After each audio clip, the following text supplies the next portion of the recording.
Welcome to Would I Lie to You, the show that separates fact from fiction. On Lee Mack's team tonight, it's the comedian who's as talented and drop-dead sexy as he is adept at hacking into auto-cue machines. It's James Acaster. And a professional dancer from Strictly Come Dancing. She's happily married. She's recently divorced. We'll edit that nearer the time.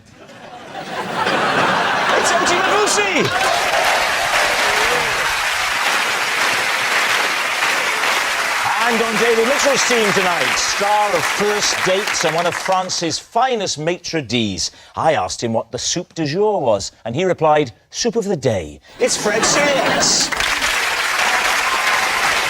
And an actress and reality star from Love Island. It's like Big Brother, but instead of a diary room, they have a swimming pool full of disinfectant. It's Danny Dyer. We begin with round one, Home Truths, where our panellists read out a statement from the card in front of them. To make things harder, they've never seen the card before. They've got no idea what they'll be faced with. It's up to the opposing team to sort the fact from the fiction. And Danny is first tonight. Oh. I once thought a slug was trying to send me a message.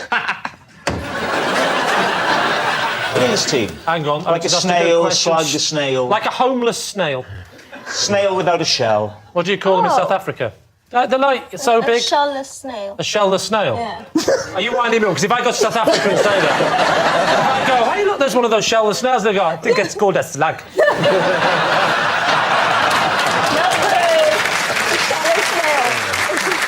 What was the message? So I just thought slugs were like a bad aura. I come home one night and there was just a slug in the middle of my living room and I didn't know how he got there. Is it carpeted, your living room? Yeah, it's carpeted, but Right. I've never seen a slug before in my house. And Right. I come home after a few hours and he was just sitting in the middle of the living room. But why did you think he was trying to Sitting. keep... When you say sitting. He was, honestly, he was looking at me. What was the message he was trying to give you? The message? You think he was trying to give you a message? Yeah, because I sort of Googled it. Right. What does it And what say? did it say? And it just said, well, certain things said, you know, it's like a bad aura. The slug had a Google page. No, there's a lot of things on Google. Oh, you don't have to tell me. Yeah. I've had Google all printed out and I'm working my way through it.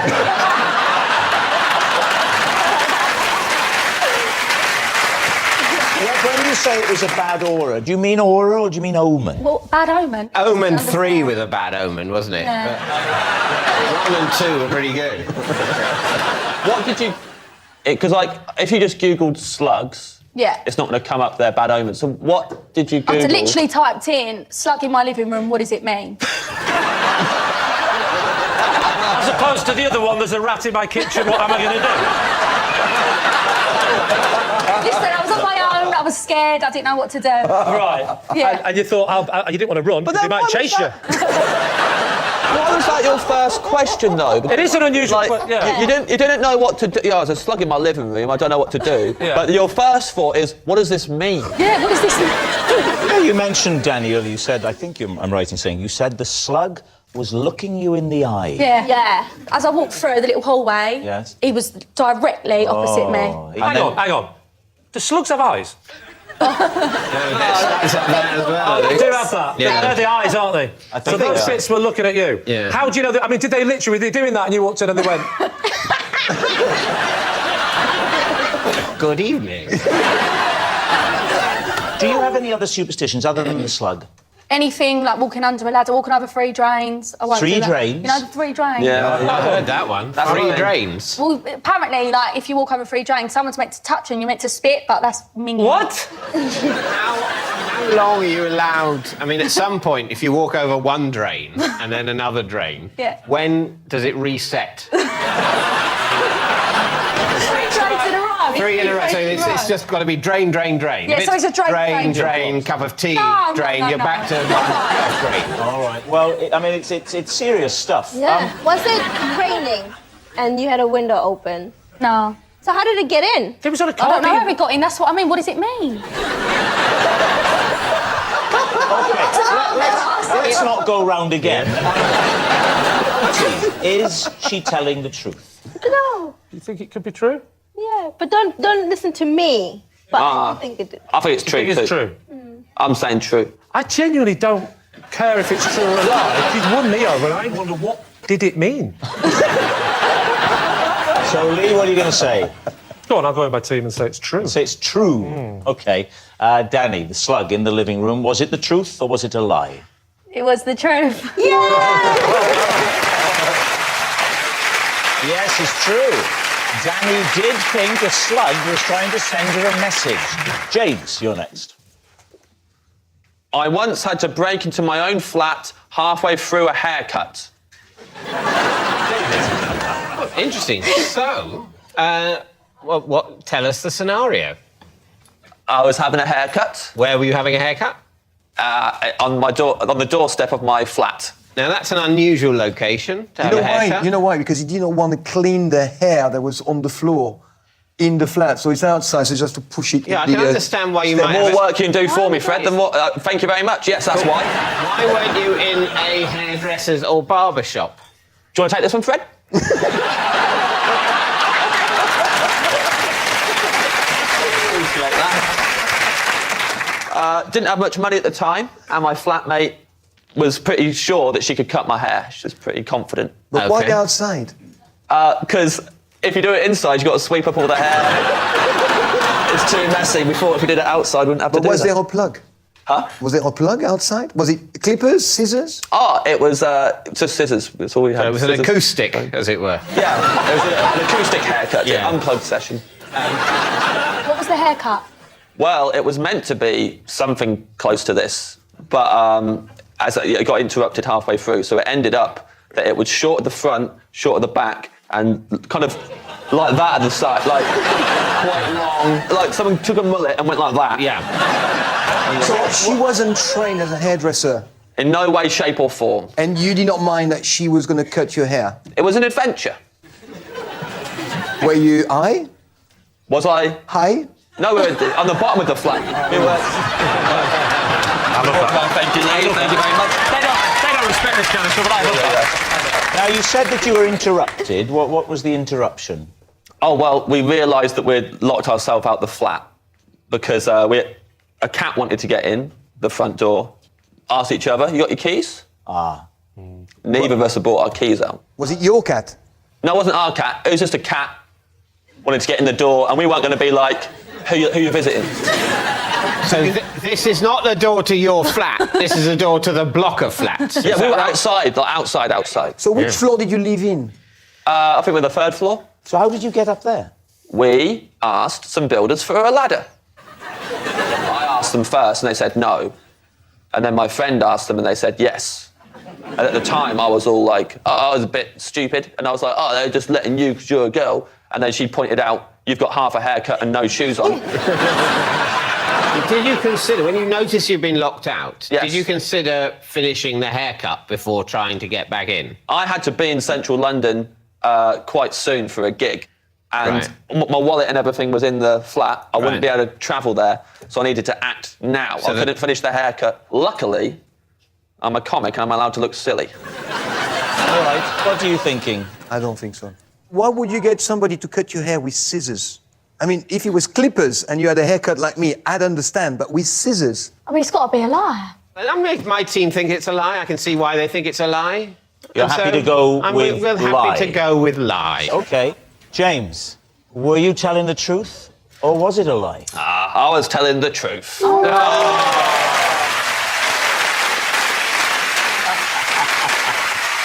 It's true. James did break into his own flat halfway through a haircut, and we have a picture of the haircut. Oh, my God. Our next round is called This Is My, where we bring on a mystery guest who has a close connection to one of our panellists. This week, each of Lee's team will claim it's them that has the genuine connection to the guest. It's up to David's team to spot who's telling the truth. So please welcome this week's special guest, Jake.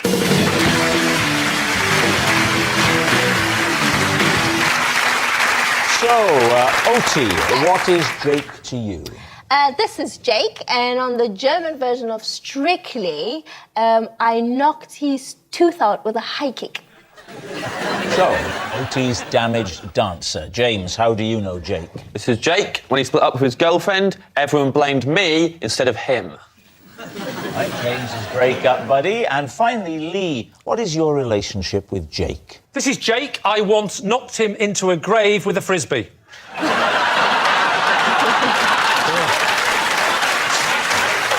So there we have it. OT's damaged dancer, James's breakup buddy, or Lee's frisbeed friend. David's team, where to begin? OK, so why were you on German Strictly? Oh, so I live in Germany, and that's where the UK version found me. And Jake was your... He was the celebrity. What does he do? He's a weatherman. He's a weatherman. Wetterman. He's a German weatherman. But he's very talented because he's a weatherman. I mean, this is difficult to do. Well, and is it- he can dance. I have a lot of admiration for the weatherman and weatherwomen. Yeah, but that's Yeah, all you're okay. doing is showing people to tables. It probably looks really skillful.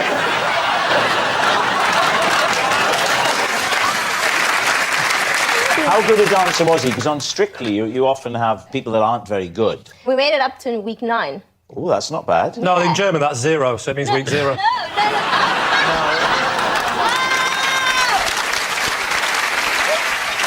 Nine means It's no. close enough, Rob. It's close Nine- enough as a joke. 9 does not mean 0. It means week no, OK? No, it Just let doesn't. it go. No, because the joke doesn't work. Well, I think you'll find that all us lot disagree.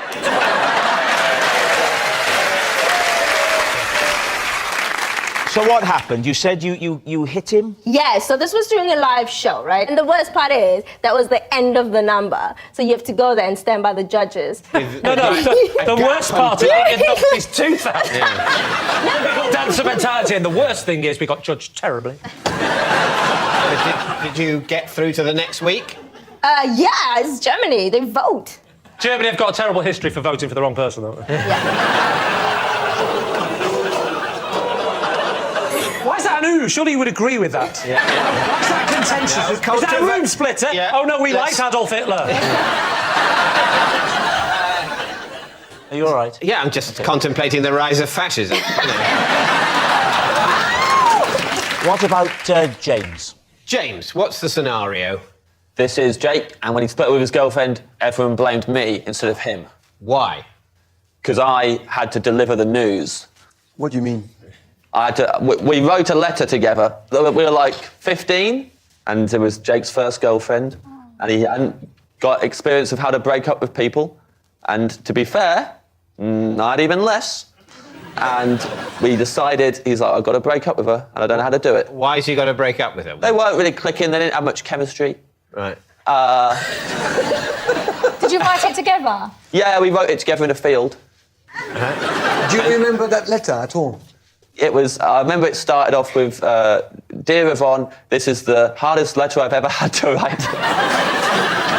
Why were you in the field? We liked to go for a lot of walks, me and Jake. I can see what's happening here. I'm the only one that knows what's happening here. Why didn't he write it on his own? Why you? Because I think he was worried he would say the wrong thing, and so we tried to like... So he wanted to make sure. Yeah, it's like, maybe we can work on it together, and we sat down in the field and we wrote this letter. And can you remember more of the text?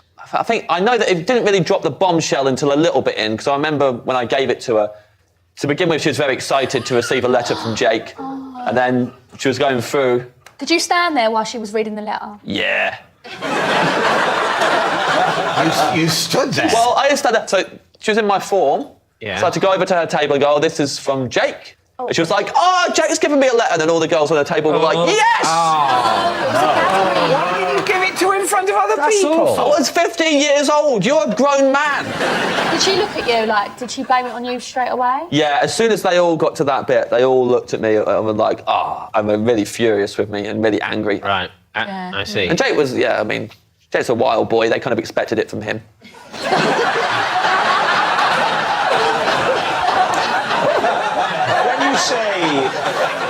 When you say wild, what exactly do you mean? He went through a phase when he used to jump in the school long jump pit naked. He played Mr. Hyde in a play and licked a girl's face. band with him. Yeah, he was a keyboard player, but he couldn't play keyboard, so we turned it all the way down. Then we chucked him out the band and he smashed his keyboard up in the woods. He really is a wild man. All right. Now, what about Lee? So, Lee, what's this grave frisbee Just situation? remind us, Lee. This is Jake, and I once knocked him into a grave with a frisbee. So, how did that happen? Well, there was a frisbee, and it hit him, and he fell in the grave. I mean, what more do you need to know, David? Were you in a cemetery? I was just on the edge of a cemetery. I was on the other side of a wall of a cemetery. And so, what were you playing with? A friend? Kids? I find frisbee on my own quite hard. You're thinking of this is Jake, and I once hit him with a boomerang, and he fell into a grave. So who were you playing frisbee with? With my son. And how high was the wall of this cemetery? It was quite low. It was about 3 foot, 4 foot. Just a very, very low wall. In French? No, it was in the countryside in England. Because 3 foot, 4 foot is what in French? I don't know. It is 4 foot. No, sorry, it's 4 foot. What was he doing in the cemetery? What was he doing? Yeah. He was actually the grave digger. Look at his face. Of course I'm telling the truth. Say grave digger, I mean body snatcher. Why were you there? Were you on holiday? I just was having a day out to some church my wife wanted to see. So my wife and my son and me, we went off. We went off to a field, had a look at a church. My wife loves the church. She had a look at the church. Me and my son are not interested in church. Are you all right there? And I said, well, me and you, we always take a frisbee because everywhere she goes and looks at, we're often on Oxford Street when she's shopping. So how did she find out about that particular church? She went on Google when she was looking about slugs.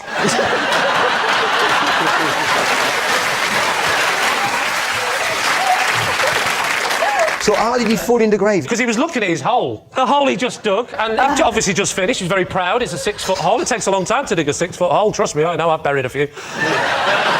He's looking down, thinking, I finally finished. And as luck would have it, my son missed it, went over his head, hit him on the back of the knee, and he's gone straight in. Okay. How did you know he fell into the grave? How do I know he fell in the grave? Because there was a fella stood there, and then he wasn't. All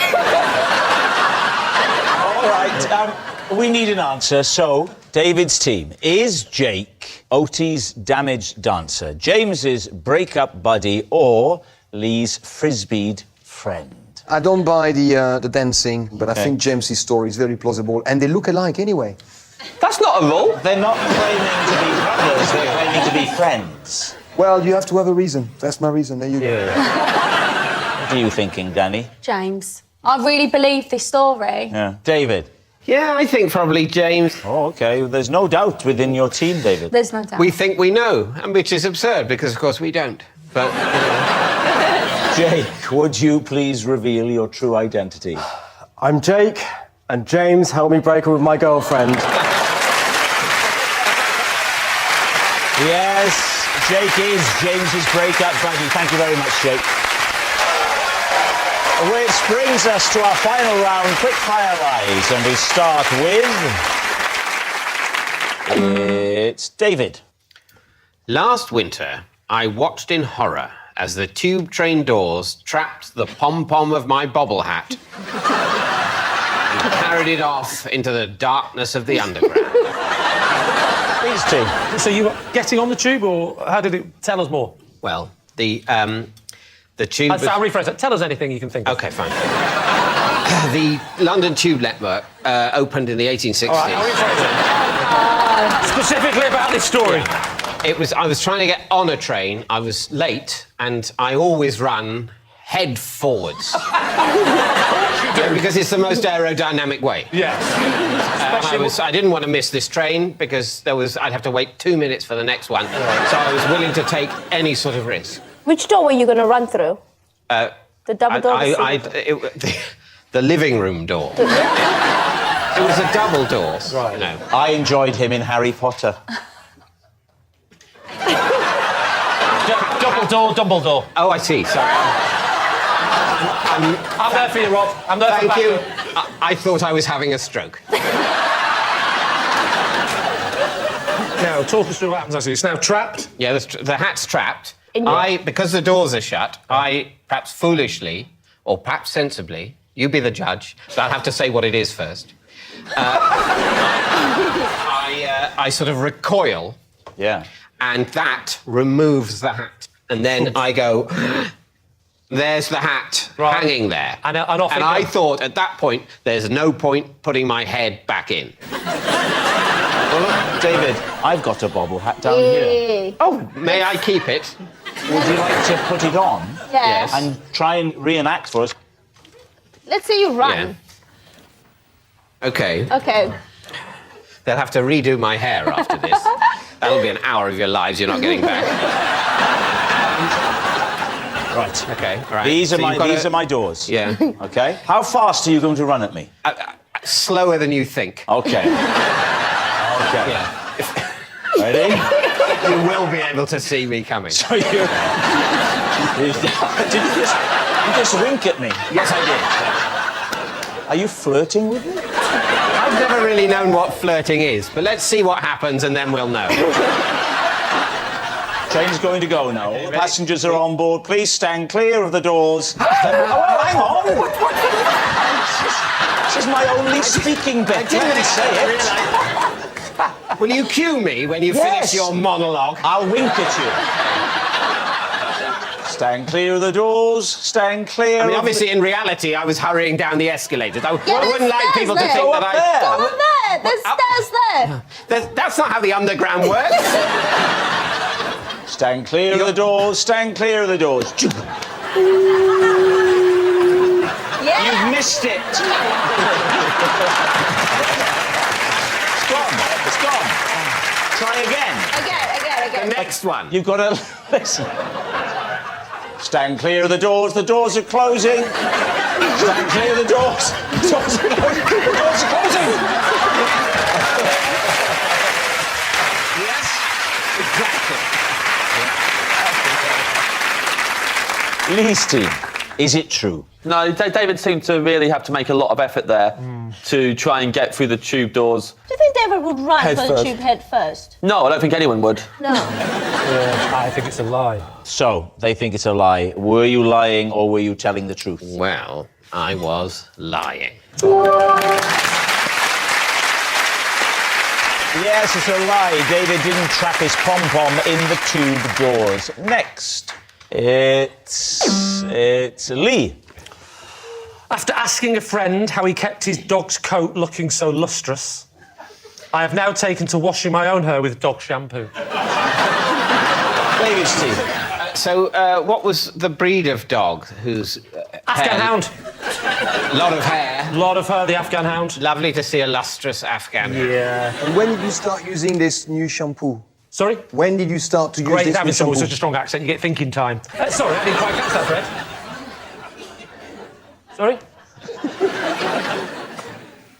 Quand est-ce que tu as commencé à utiliser ce nouveau shampoing? 5 years ago.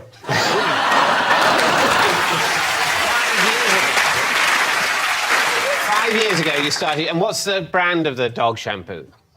Canine feeling. There's other ones. There's canine springtime. Canine for curly hair. That's for the poodles. It's fantastic. It's made me feel great. I feel alive. I feel fresh. I have a compulsion to wee on lampposts, but that's just a side effect that it says will happen. I have a very weird way of greeting people now, but I have to check them out. So are you mad or very vain? Vain, yes. This comes at a price, Fred. Comes at a price. And that price is $9.99 from most good pet shops. I think so. Like he wouldn't do that. I don't think he'd do that. And however good the Afghan hound looked, I don't think he'd do that. You're saying it's a lie? Yeah. Lee, I'm fascinated to find out. Was it true or was it a lie? It was, in fact, a lie.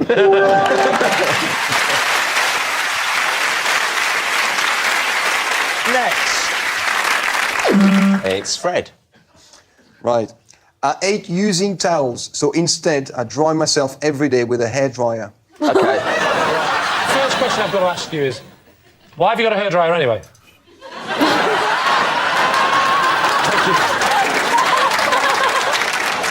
I have a hairdryer to specifically dry my body. And what is wrong with the towel?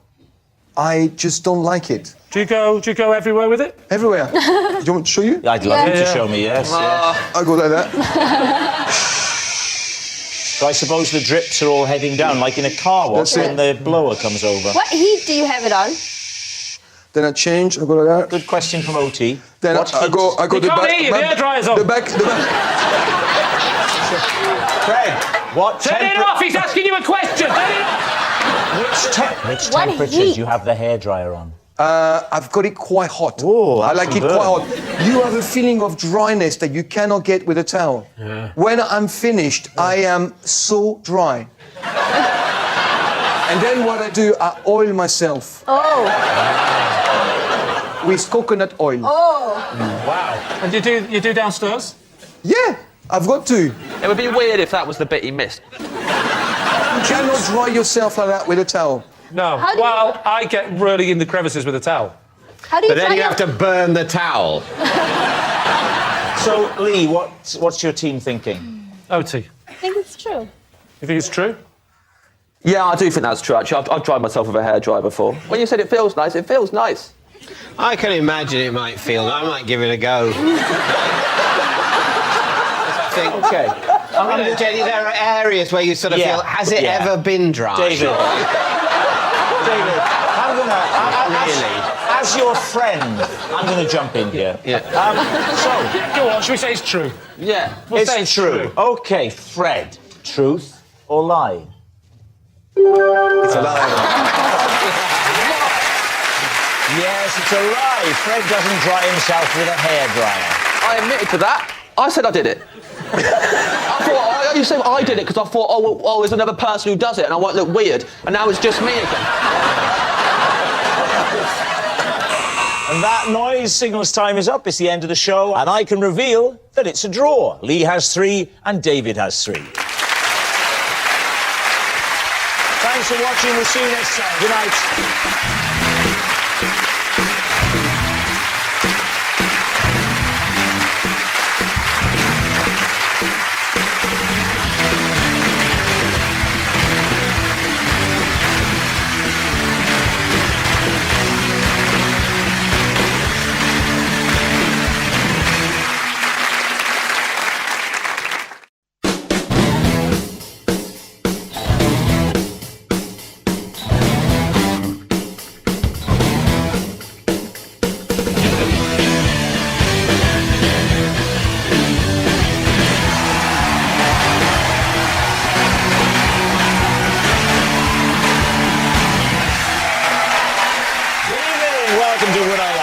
The show with tall tales and tantalising truths. On David Mitchell's team tonight, a heavyweight boxer who Lee was telling me earlier he could definitely take in a fight.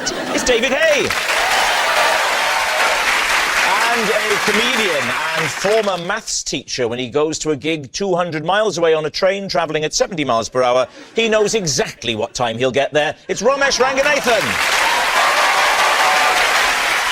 And on Lee Mack's team tonight, a musician who once had 300 girls faint at his gig. That happened to me once. The St. John's ambulance chalked it up to boredom and poor ventilation. It's Martin Kemp. And the hottest thing to come out of the Great British Bake Off since a burnt brioche in Bread Week. It's Mel Gedroych. So we begin with round 1, Home Truths, where our panellists each read out a statement from the card in front of them. To make things harder, they've never seen the card before. They've no idea what they'll be faced with. It's up to the opposing team to sort the fact from the fiction. David Hay, you're first up tonight. I refuse to play my son at tennis since he beat me at the age of 5. How old is he now? He's 8 now. So you've not played for 3 years? No. Because you really don't like losing? I hate losing, particularly to someone so small and who laughs hysterically as they're doing it. I've seen some of your opponents, you don't mind boxing them. I take him to the park sometimes for him to play other adults and take great pleasure in watching him beat them. That's like one of my favourite things to do, just to go and say, I bet you can't beat him. And I'm like, OK, how much? I'm like, how much do you want to bet? And yeah, This is lovely, so you're sort of pimping him out as a betting. He gets 10% of it. Yeah. Has he got, like, Lego and stuff? I mean... No, he's very active, very active. He had a lesson with Boris Becker the other day. He was one of his coaches. Were you watching? Yeah, I was there, That must be wasn't it? terrifying for Boris Becker. Yeah. Like, you're doing really well, really, really good. Please don't kill him. What's your boy's name? Cassius. Cassius. So he's Cassius Hay. Yeah. I just want to know, where did you get that idea? With my kids, I was one of those fathers that everything they did, I let them win. You know, none of that. There's no fun in that though, mate. Like, what's really enjoyable is really crushing them. Like, if I was you, I would have gone away and had secret tennis lessons, and then casually just gone, do you want to have a little knockabout? Then slam, eh? Where's Boris now? Did you have to pay Boris, or was it a favour? No, it was a favour. He heard through the grapevine about Cassius being a good One day, player. you know you're going to get the call, don't you? Hello, David. Perhaps you remember what I did for your son. Now it's payback time. I'm stuck in a cupboard.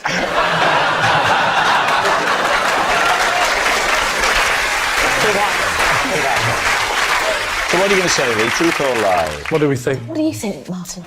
I think it's true because... You're not listening, are you? You're undressing him. Lee, I'm sorry. She's looking straight past you. Mel, have some sympathy for the man. Now I know how Tony Hadley feels. So,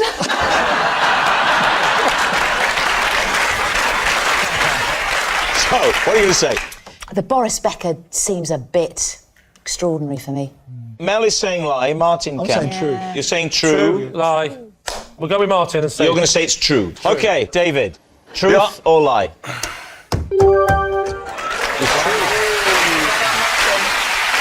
Wow. It's true. David does refuse to play his son at tennis since he beat him aged 5. Mel, it's your turn. When I was a child, the only thing that would get me to sleep was my parents reading me the takeaway menu from our local Chinese restaurant, the Flying Chopstick. David's team. At what age was this? I'd say it kicked off at 7 and probably lasted about a year. Was it read out in any type of accent? No. Well, my dad...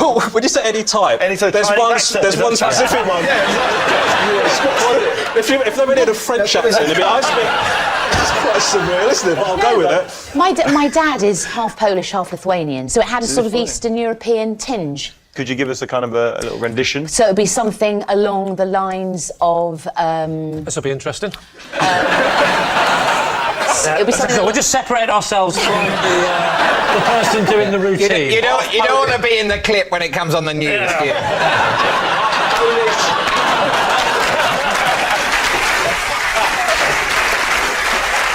So Dad would say, for example, black bean with chop suey, something like that. Black bean. Was your dad the fella from Sesame Street? One pork balls. Two lovely pork balls. You know, lychee for the end of the menu. Lychee, that's the Yeah, one. I know that. Lychees. The flying chopstick, they just serve a single lychee, don't they? Lychees. It was the staple. It was the 70s. Things were a little bit sparse then. It was Wilson's, you know, things are hard. I can't remember his speech, but you know the one I mean. Things are terrible. Wilson's things are hard. Wilson's Wilson, things are hard. We've only got lychees. Things are hard. We've only got lychees, guys. How far into the menu would you drift off? That's a very good question. That's why I asked it. Yeah. My eye would be sort of fully open, like that. A little bit like...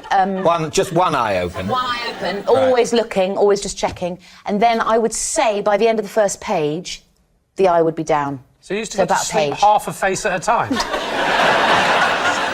Can you remember the first time that this happened? It would have been... I think it was on a Friday night. Mum and Dad would have been entertaining, and I laughed a lot and then fell asleep. So what do you think, then? David Hay, how is this striking you? The detail, the fact that she knew straight away what day it was on a Friday night, You don't remember what day it was when you were 7? Oh, I can't did. remember last week. I get punched in the head for a living, but... But David, they did it a lot. They did it a lot. Repetition, eh? Repetition. So I knew the menu back to front because they had to do it so Well, often. that's just Chinese. It would be that way, no, wouldn't it? Yeah,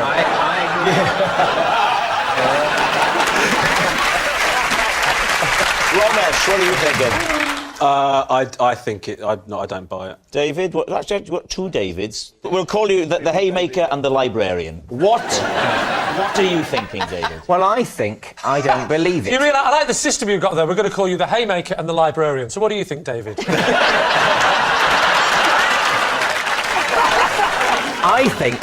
I don't think she's at the age of 7. Yeah. I think a 7-year-old child will require a coherent story. All right, so you're saying it's a lie. Well, let's find out. Mel, truth or lie?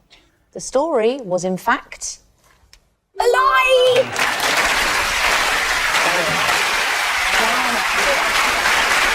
Our next round is called This Is My, where we bring on a mystery guest who has a close connection to one of our panellists. Now, this week, each of David's team will claim it's them that has the genuine connection to the guest. And it's up to Lee's team to spot who's telling the truth. So please welcome this week's special guest, Carlos.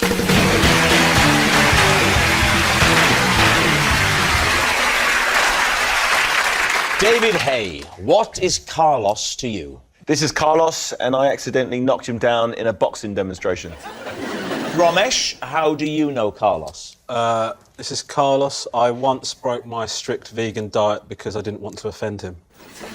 Finally, David Mitchell, your relationship with Carlos. This is Carlos. He came to my house to deliver a pizza, but we ended up building a bed together. So there we have it. Is Carlos David Hay's boxing buddy, Romesh's diet destroyer, or David Mitchell's DIY delivery guy? Lee, where do you want to start? David Hay, the haymaker. Where was this demonstration? It was at my gym. Is it your gym? At my gym, boxing. And you were demonstrating as... I was demonstrating. He works in the school that I used to go to when I was a kid, and the kids came to the gym to do a boxing demonstration. Oh, I see. And he got Carlos in the is ring, and I do this thing where I let people punch me and I don't punch them back, and they get points if they can hit me in the face because I'm really quick. Okay. And as I was doing that, I kind of put my arm out, Jabbed. and I don't normally hit people. I'm quite controlled, but this time it just sort of hit him, and he wasn't. Did you have he good- wasn't knocked out like asleep, but he was knocked on the floor. What did the kids do? He was laughing their heads. I thought it was the funniest thing. Really? So basically, you have said to this poor man, Yeah, come in the yeah. ring, hit me in the I face, won't and you've hit you gone, back. honestly, I won't promised him I would hit you back. And you hit him back. Yeah, I've done it hundreds of times and never hurt anybody. For those who, I mean, I'm a bit of an authority, but for those who don't know much Yeah. about boxing, could you show us? Could you just demonstrate what sparring is? Imagine you're you and say Rob is Carlos. Well, no, I can't. I can't. You can do it. You can do it. No, You can do I it. can't. Come on, I can't do it. You are tall. I'm 6'1". You must be what?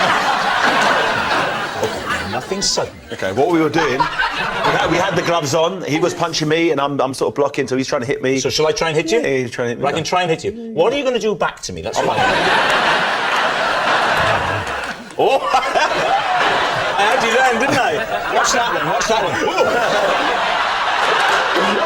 Oh, he's getting ready to hit me. I can feel it. I can feel it.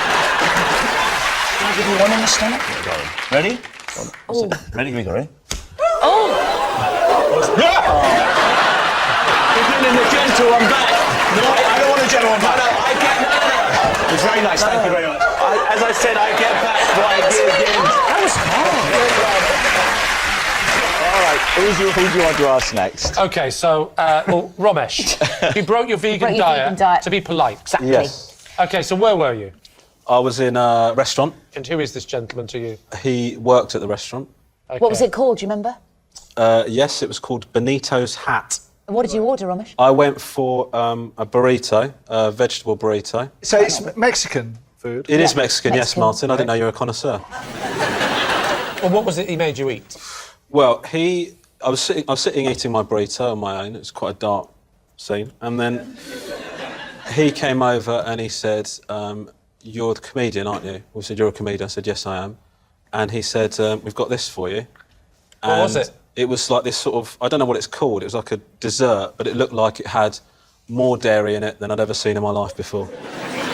Dairy is not good for a vegan. They don't like dairy. It invalidates, you lose the badge. Any vegans on the panel? I'm not a vegan. I'm not a vegan. Not a vegan. So Yeah. you're a vegan.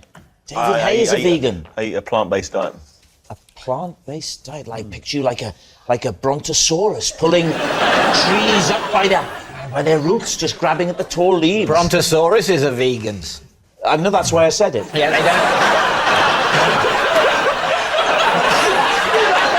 Shall we change your blanket? So he gives it's a free dish because he likes your comedy. And Yeah, so he says, "Oh, I've got this for you." Yeah. And I just sort of felt under pressure, you know. He was like, he'd done a really nice thing. They'd cut the slice out of somewhere and they decorated it and they'd done a little thing with it. And I just thought, I don't want to go, you've offended my So how did it taste? I mean... Incredible. It was good. It was one of the best things I've eaten in a long time. I was vegetarian for about 10 years, and I always said, nope, I'm not going to eat that. I'm vegetarian. Yes, ordinarily, if you're at a party or Had you something, been somebody drinking? says, "Do you want this?" No, I'd not been drinking. No, but You could use that as an excuse. is that the type of vegan you are? 3 o'clock in the morning eating a kebab? Just I'm drunk, mate.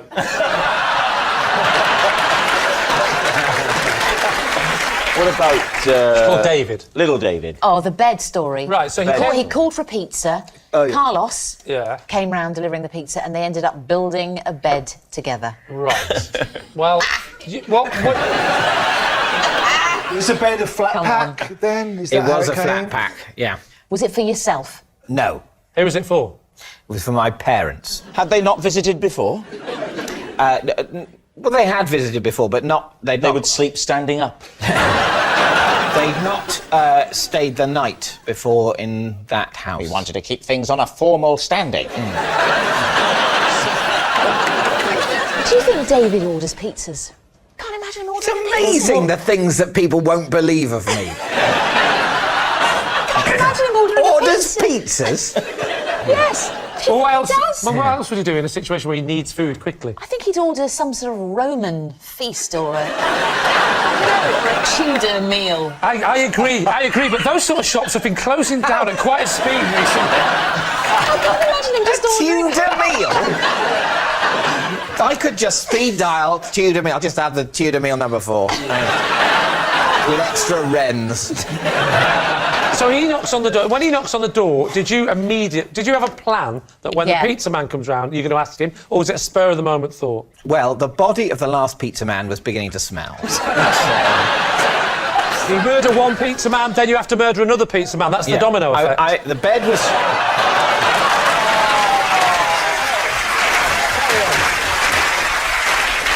And you've been trying to make this bed on your own. I had. Which bit had you got to? Well, broadly, I'd managed to get the sort of side bits in the bed head bit. Right.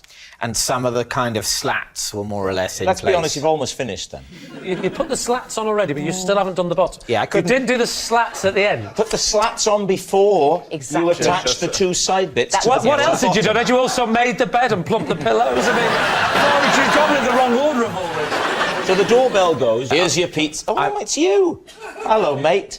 Here it is, extra pepperami. There's the money. You give him the tip. I haven't given him the tip yet. The tip happens later. I give him a much... Oh, my God, I want you to come to my bedroom and then... there may be a tip in it for you. No, I come to the door quite hassled. I think possibly holding 2 or 3 random pieces of wood. Yes.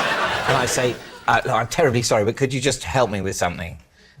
For a minute. I'm just trying to assemble a piece of furniture. Right. And I just need someone to hold the other end while I shove something in. I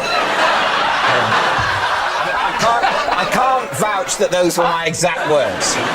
All right, well, we need an answer. Yeah. Well, we need to rule one out. That would help. Could just rule one in and then that's quicker.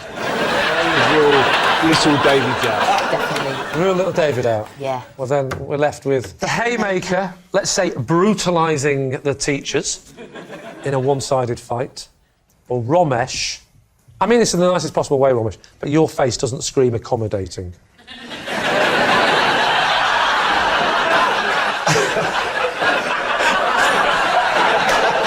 So what's it going to be, Lee? Time to make a choice. We want to go with David. The haymaker. Haymaker. We'll go with the haymaker. You're going with the haymaker. Big David Hay, you're saying it's a teacher. You accidentally knocked him down on the floor. Okay. Yeah. Carlos, would you please reveal your true identity? Hello, my name is Carlos, and I made Ramesh break his vegan diet. Yes, Carlos is Ramesh's diet destroyer. Thank you very much, Carlos. Which brings us to our final round, Fire Lies, and we start with... It's Lee. In the last year, I have broken not one, but 2 world records. David's team. World records. You heard it right. It's a darts world records, actually. The one sport I actually am not bad at. Are they both in darts? Both, yes. Both records are in darts. Both And what are the 2 records in darts that you now hold? I am the world record holder for the most amount of number 2s in a minute. And I'm also the world record holder for the most bullseyes in a minute. But not just the bullseyes, the green bit, the outer 25 as well. Right, so the most number 2s in a minute. Correct. And the most bullseyes. So, how many is it? That's a good question. I can't remember. The number 2s, it's 18 number 2s in a minute. Yeah. And the bullseyes, or 25s, was 12. Did you get an official records adjudicator to come and... The Guinness Book of Records were there. You're saying that you're in the Guinness Book of Records? I'm going to be in the Guinness Book of Records this year, yeah. How was it organised? It was actually a television programme got involved, so they booked the people. What television programme? Not that programme that hasn't been on for 20-odd years. The new one called Officially Amazing, which is the children's version on children's television. Do you watch children's television? I think the one you were talking about was also for children. It's just you were a child then. Oh, yeah. And did they televise both of your records? Did they think, God, that 2s one was good? Yeah. Let's have a look at that, vary that up by having them aim at the bullseye. Did they think that was... They told me in advance I could have a go at both world records. I think, to be fair, the first world record, the most number 2s in a minute, was a world record that had never been attempted before. Oh, so there's no current, there's no record to beat. Correct. So one would have won it. No, because they set a bar. They say you have to be at least a minimum standard. It's not like your opponents. You have to. No, don't anger him. Anger him. So, you have to reach a minimum standard, and I think the minimum standard for that, they said, was 14. But the Bulls and 25s was an official record that did exist. What was the previous record? 11. And you got? 12. What are you thinking, David? Well, what do you think? It sounds quite plausible. There's loads of those kids shows when they do those silly challenges and stuff. No. Don't undermine my moment. This wasn't a silly little challenge. This was the world record. Yeah, but as you say, it was a world record. It was the first one, the but the other one. But someone's got to be the first one. No, but the other one Someone was there. The other one wasn't. Don't make me come over there, David. So the other one already existed and was 11 by an American. Ramesh. I don't buy it. I think that they wouldn't let you go for 2 records in a show. Officially Amazing, I've never heard of. That isn't officially amazing. It's not official, or is it amazing? It might be a sort of... If it was a show called Vaguely Interesting, then... OK, we'll say lie. You're going to say lie? OK. Lee, world record holder, twice. Truth or lie? It is, in fact, true.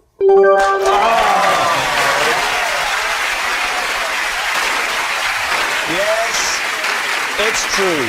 Lee has broken 2 world records, and to prove it, here's a clip of Lee doing just that. Time is running out! Come on, Lee! Get those darts in! A perfect set! In that attempt, you achieved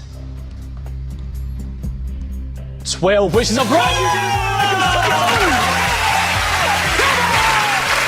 Yes, well done, Lee, world record holder. Next, it's Martin. I was once hospitalised after fooling around with a blow-up toy. David's team. What was the blow-up toy? Well, it was a lilo. A lilo? Just a normal flat lilo? It was a normal flat lilo, but it had a bit sticking out of it that held your margarita, like a cup holder thing on the edge. Where were you? Club Tropicana? Well, somewhere very similar to that, Ibiza. And I was in the swimming pool, and you know when you put your arms up here on your lilo as you're laying down? Yes. And someone came up underneath my lilo, pushed it over, and my arm completely goes out of socket. It's completely disjointed, sticking out like an L shape. What happened to your margarita? Spilt. How long did it take for your arm to heal up afterwards to get back to normal? Great question, David. Well, I get out and I'm on the side of the swimming pool, and I'm in agony, screaming. Yeah. All the other tourists were trying to name which tune it was that you were singing. So anyway, my wife calls the ambulance. Now, the ambulance that comes is one of those really small ones that they have in Spain. So when they try to put me in the ambulance, I don't go in properly. How small is it? Because my arm's sticking out and I can't get through the door. So the guy gets out the ambulance man, and I'm screaming, and my wife is saying, give him something for the pain, give him something for the pain. So the guy takes off his T-shirt, rolls it up into a little ball, puts it in my mouth and says, bite on this.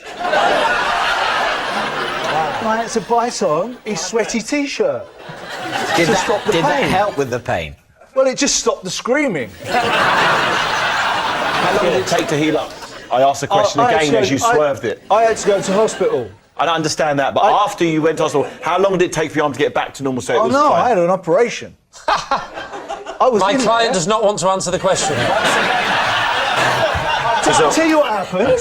I was in there, and you know... Tell you what, there's nothing wrong with your knees.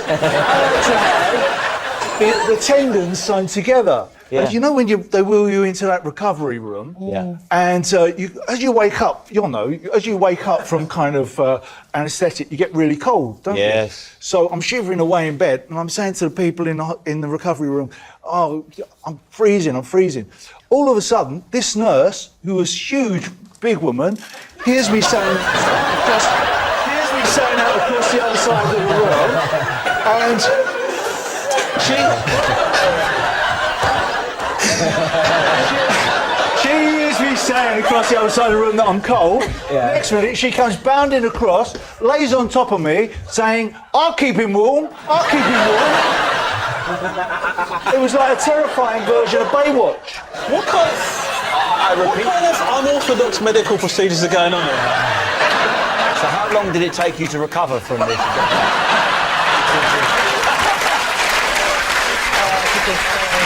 I'm just thinking, Martin, that if we wanted to bring this to life, to visualise it... Shall I be the nurse? Mel, you could be the nurse. Can I just say I am only half dressed. I can't reveal day wear. Even to lie on Martin Kemp? Yeah, go on. I'll reveal day wear. So you're lying down. So I'm lying down in bed. Watch your shoulder now, Martin. I'm lying down in bed, right, saying, yes, I'm freezing. Very cold. He's very, very cold. Please. I'm freezing. We need a nurse. We need a nurse. We need a nurse.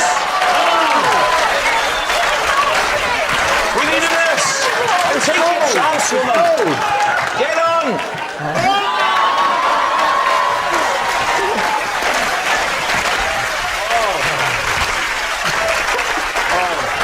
Martin, are you all right? Yeah. Are you all right? So it was kind of like that.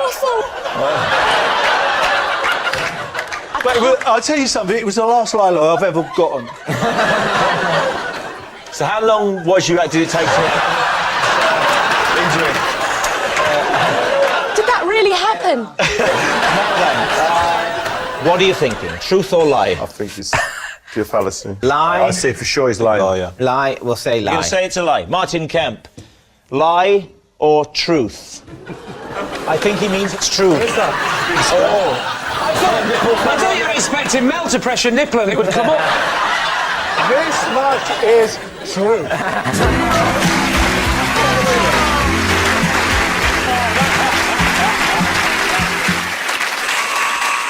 that noise signals time is up, and it's the end of the show. I can reveal that Lee's team have won by 3 points to 2. Thanks for watching. Good night.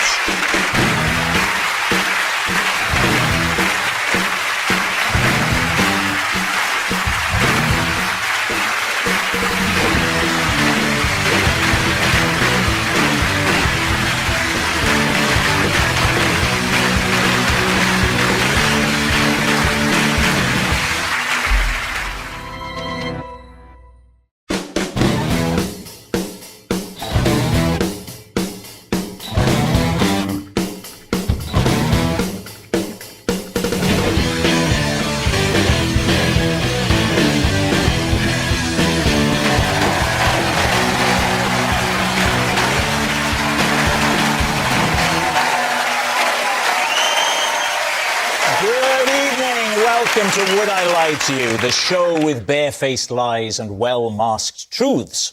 On David Mitchell's team tonight, straight out of Crawley, it's comedian Ramesh Ranganathan.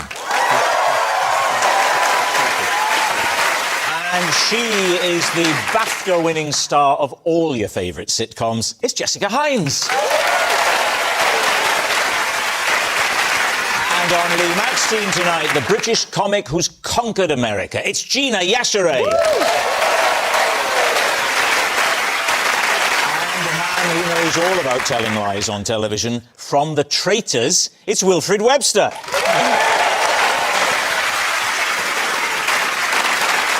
We begin with round one, home truths, where our panellists read out a statement from the card in front of them. To make things harder, they've never seen the card before. They've no idea what they'll be faced with. It's up to the opposing team to sort the fact from the fiction. And Jessica's first up tonight. OK. My first ever voiceover job was making extra pig, sheep and horse noises for a documentary about a Yorkshire farm. I need an example. Straight in. So sorry. Okay. Let's hear them. Well, let's start with the pig. We're jumping in. Let's have a little bit of context. All right, then. When was it? 90... Whatever. Do a pig. 93. OK, first of all, did you say it was a documentary? Yeah, documentary about a Yorkshire farm. Was there a strike on with the pigs and the cows at the time?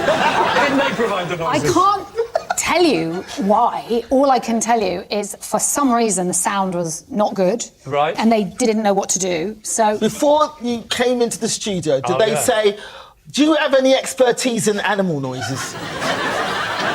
She asked me if I would do it, and because I wasn't doing any acting work, I was like, yes. But it's a risk to ask you to turn up on the hope that you can do it. Most people can do a pig or a sheep.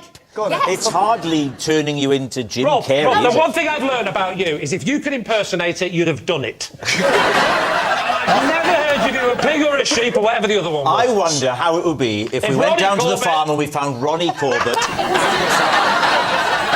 Well, what a wonderful surprise. Pigs and sheep aplenty. Were they directing you? Were they like, can you give it a bit more piglet? Yeah, well, sort of, but it was more like trying to match what the animals were doing in vision with sound that they didn't have. So it's kind of like sort of snuff. Oh, Hello. Okay. Right. Now, let's see the sheep. Some people think a sheep is just meh, but it isn't. It's meh, or, you know, that's a sheep. Sheep Meh, noises begin with a B, meh. famously. There's a song about it. You say that because you're English, you see, and because I'm Half sheep? partially Welsh in my heritage. Oh, you are half sheep.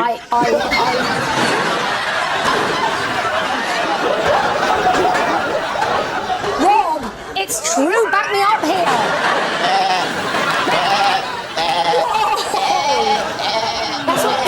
No, that's goat. That's a goat. I don't think they agree with you, sir. The sheep is just looking round on a lovely summer's day. What's he do? Well, just probably be quiet, I would say. All right, but he's... All right, good point. But the noise that I had the most difficulty with was horse, and so that's when I was just really fudging it. So they asked you if you could do a horse? Yeah. Did you say nay? And they went, that's absolutely perfect. Come in tomorrow. So, Will, what do you think? You should tell the truth?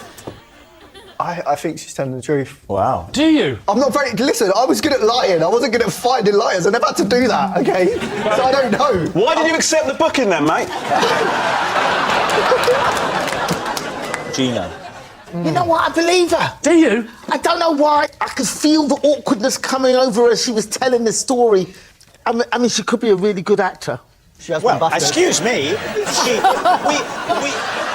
We know that she is. I'm so... Gina! I'm so sorry. I'm sorry. We had no idea when we booked her that there would be that level of it. David, console her. I'm so sorry. I'm gonna lean truth. True? Yeah, true. All right, my team say true. OK, they're going for true. Jessica, animal noises in the early days of your career, truth or lie? Yes, it's a lie. Jessica didn't make animal noises for a documentary. Gina, you're next. I once faked a school trip to fool my mum into letting me go to France. David's team. So you faked a school trip? Faked a school trip. How? What did you say? My mother was extremely strict. Never let me go anywhere or do anything. I was 17. I wanted to go to France. I was studying A-level French. So I tricked her into thinking it was imperative for me to go on this trip. I'd have thought if it was an educational thing, most mums would be all for it, wouldn't they? That's the point she's just made. No. My mother was super overprotective of us. Right. Like, she didn't let us go anywhere. She had a scrapbook of bus and train crashes. Like, she'd bring it out and go, you see these children? They went on their school trip and now they are dead. Stuff like that. Was there actually a school trip? No, there was no school trip. I went on my own. But So did you just tell your very strict, fearful of death mother, there's this school trip? And she went, OK, there's a school trip. I basically got all my friends to turn up at the train station with suitcases. To make it look like it was a school trip. And they weren't going to France with you? No. And then my mum came, said goodbye, and then we all got on the train and they got off at the next stop. Where did you go in France? I went to Touraine. Touraine. Touraine. Why did you go to Touraine? Because there was a French course there, and the council gave free trips for kids who were studying A-levels. So you actually lied to your mum to go to France, but actually went to a French course? Yeah. So you didn't go clubbing or go out and do anything? You I did actually that. went and studied? I did that. I slept with a guy while I was there, but I did go... But you also initially did to study. So it was part fun, part academic? Yeah. What year was this? I'm going to say the 80s. Because I was there in the 80s. Yeah, 80s, yeah. So how long was it? It's me! I remember you. I thought you were black. What are you thinking, Wallace? The way that Gina talks about her mum is the same way that I sort of, Sri Lankan parenting is very, very similar. What I can't understand is how you wouldn't be just incredibly anxious, because if even there was the slimmest chance of your mum finding out, you would not be with us today. No. What do you think, Jessica? I think it's completely 100% true. Really? Yeah, absolutely. Yeah, completely. David? Do you know what I liked? Touraine. Not Paris. No. It's not obvious, is it? Touraine. Who knows? But yes, that's a sort of thing, a place in France. Yes, my town is twinned with Touraine. They've got a biscuit factory. I think it's true. You're going to say true. Gina, truth or lie? It is true. Yes, it's true. Gina once did fake a school trip so she could go to France. Wilfred, you're up next. Last year, I had to walk home from a swimming pool in my trunks after someone stole my clothes from the locker whilst I was in the water. Oh, David's team. Where was this swimming pool? In Cyprus. In Cyprus. You had to walk all the way home from Cyprus. So the swimming pool was where in Cyprus? So it was at our hotel, yeah. So it was from the hotel swimming pool to your room in the hotel? Yeah. bit less of an anecdote. I was imagining a public swimming bath and you're walking 3 or 4 blocks, splash, splash, splash, avoiding the dog poo. But now it's just in a holiday hotel from the pool to your room. That's what made it more awkward. Yeah. How long did it take you to recover from the trauma? How far was it from the pool to your suite? It wasn't that long at all. I have to get in a lift, which was awkward. So at this holiday hotel, there were lockers. Yes. So you went down to the pool, fully clothed, maybe in your, I don't know, your suit and tie from work. Could you please describe your trunks for us? My trunks. So they were bright green. And were they mini or maxi? What? What does that I mean? mean, were they budgie smugglers? Or trunks. They were they were trunks.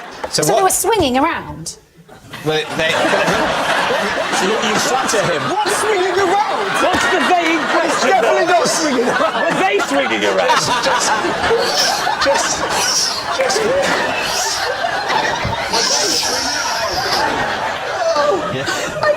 The lift stopped suddenly, it'll hit you in the face.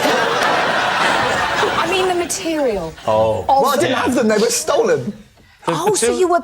What did you have on your What are you bottom? talking about? I didn't have them. You were in your trunks, you said. Yeah. So you did have them. Yeah. Right. They weren't stolen. They weren't stolen. Well, I think this is going great. Oh my God! Seriously, look at that, everybody! Look over there! There's a huge parrot! So you come back to the locker. Your clothes have gone. Yeah. So this is a classy hotel. Somebody has stolen your clothes. I've stolen them, Just from the locker. As I went, Do you think you maybe put your clothes in a different locker and you just looked that's in the easily wrong done. locker? Are we actually investigating this? There's another possibility that none of this happened. Yes, you're right. That would explain why it doesn't make any sense. Did you ever get the clothes back? Did ever? No. Never got. So you lost shoes, trousers, everything. Wow. Apart from the trunks. Or other possibility, it didn't happen. He's fine. Well, all right, Jessica. What do you think? I think it's a lie. You think it's a lie? Okay, because of what he said. Yes. Ramesh, you are dealing with a very good, duplicitous, untrustworthy man. Yeah, I mean, I think it's possible, based on what I've seen of you and your performance in The Traitors, that this is actually an incredible quadruple bluff. I think so too. Well, it would be, I mean, the amount of planning it would take, because the first thing you'd have to do is, in advance, persuade a 5-star hotel in Cyprus to institute a system of lockers. People's swimming gear, which is something much more common at a municipal swimming bath. So to make us look like whoever wrote the card very much had that kind of swimming in mind, so that we would think it was a colossal mistake on your part to then say it was a hotel in Cyprus rather than a swimming bath in the UK. If you've done that, you deserve the point. Yes. So I think you're saying it's a lie, am I right? At this point, on a balance of probabilities only. All right, okay, so Wilfred, in your wet trunks in the lift, was it true or was it a lie? It was indeed a lie. Yes, it's a lie. Wilfred didn't have to walk home in his swimming trunks. Our next round is called This Is My, where we bring on a mystery guest who has a close connection to one of our panellists. This week, each of David's team will claim it's them that has the genuine connection to the guest. It's up to Lee's team to spot who's telling the truth. So please welcome this week's special guest, Kai.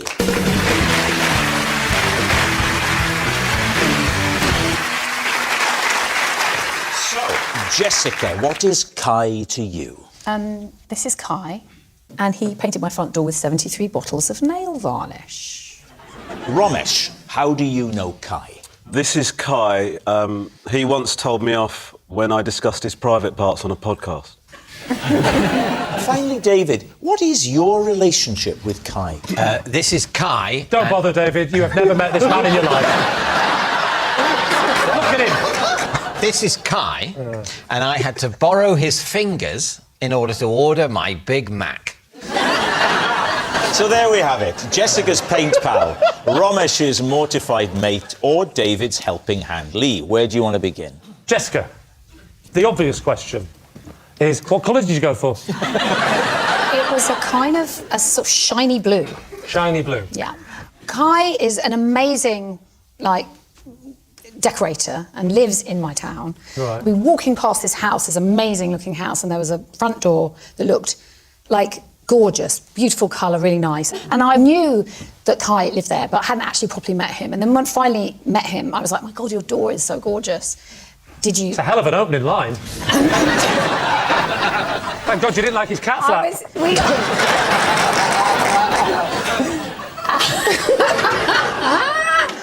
I was like, I couldn't believe it when he said, it's nail varnish. I was like, really? He was like, yeah, it's nail varnish. And then I was thinking, is it rude of me, to be like, oh my God, can you do that for my door? But that's what I did. And how long did it take? He did it kind of over about 4 or 5 weekends. How did he apply it? He wasn't the little brush, was it? He presumably... You can't get a big paintbrush in those little bottles. But you can decant... Get your roller in there, you'd never do it. The whole experience was unusual, obviously. Yeah. How many coats was it? It was only one coat. One coat? One coat? It was undercoat. What was the undercoat? Normal paint? Just like a white undercoat, which we did. We did all the prep. Oh, you prepped it all? Yeah, we prepped it. Tell me how you prep a door. Well, you just sand it and put paint on it. You've obviously never prepped a door. It's not, difficult. Yeah, have you prepped a door, Lee? How many bottles? I mean, ultimately, it worked out around 75, 73. I mean, it's pungent, isn't it? Did the postman faint? I was a bit worried about it. I was a bit worried about that, but because I'd sniffed his door... Had you? Right, Lee, who would you like to question next? OK, let's go to Romesh. Just remind us of the statement. Kai once told me off for discussing his private parts on a podcast. What's the podcast called? Wolf and Owl. OK, and who are the people on the podcast? It's me, and the other regular is Tom Davis. And what relation is Kai to you? Kai is somebody that goes to the same gym as me. Do you go on the days when it isn't open? And so you've obviously seen him walking around naked? No. Well, then how did you know about his private part? He showed me a picture. Where was he when he showed you his picture? Hold on. Hang on. He shows you a picture in the gym. The whole caboodle. Wait. He's got a dog?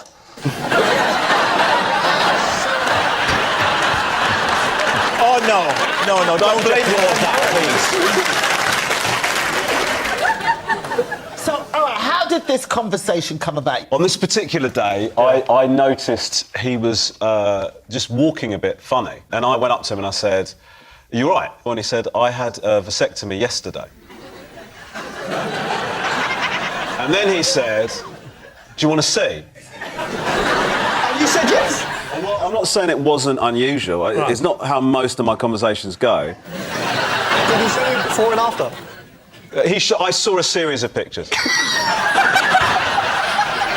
OK, and then how does this then end up on your podcast with Tom Davis? One of the things that we start off with is saying, what we've been up to. And then I said, well, actually, just this morning, this thing happened, and I detailed the story. Mm-hmm. And did you paint Kai in a bad light? Listen, there's no way you can paint that guy in a bad light.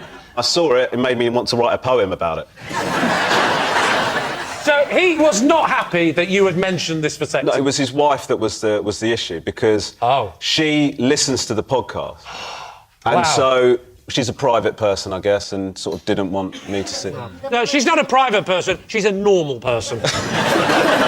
Did you say his name then in the podcast? No, I didn't. I wouldn't have done that. Do you think there's any chance she watches this programme?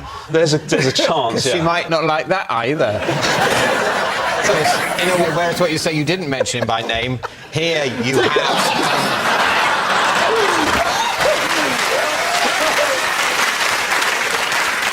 How long ago was all this?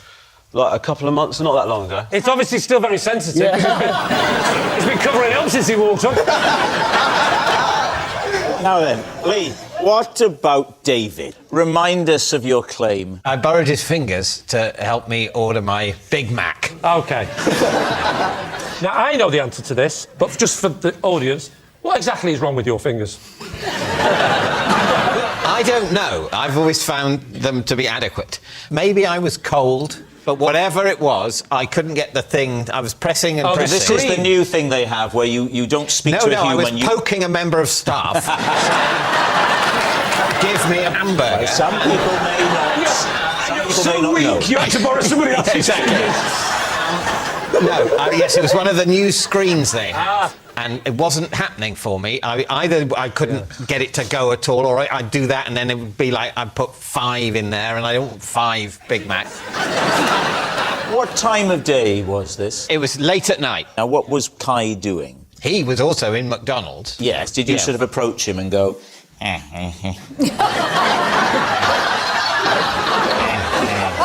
excuse me,